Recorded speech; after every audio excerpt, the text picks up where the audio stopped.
these people, the Hamas people, want so much to suppress the reality of what happened? Well, they're in order to maintain the conflict in the past, you have to deny the present atrocity.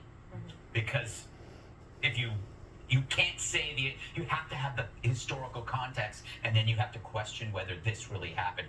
I'm noticing really weird bedfellows, young liberal white women who daily reject the misogyny and sexism of the patriarchy, marching alongside the most misogynist anti-female men who had a brawl in front of the Museum of Tolerance. I would warn to liberal women, the reason why they haven't come for you yet is because they're busy with the Jews.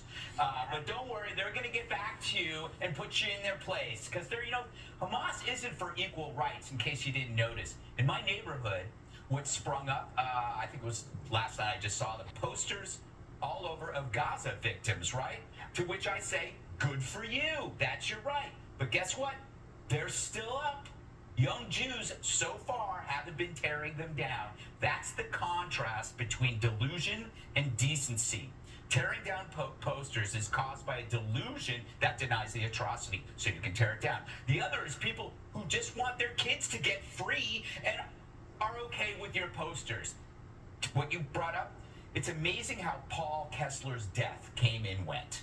The details are still in dispute, but it was ruled a homicide, but none of the mainstream media seems to care about that. They're not picking it apart or analyzing the video. Of course, if it was like you said, if it was a young pro-Palestinian, we'd be back to 2020 and on CNN and MSNBC hearing about mostly peaceful riots, and then there would be a need to defund anything that is related to Jews. But because he's not a member of the designated oppressed class, Paul Kessler vanishes, much like the Trans Killer Manifesto.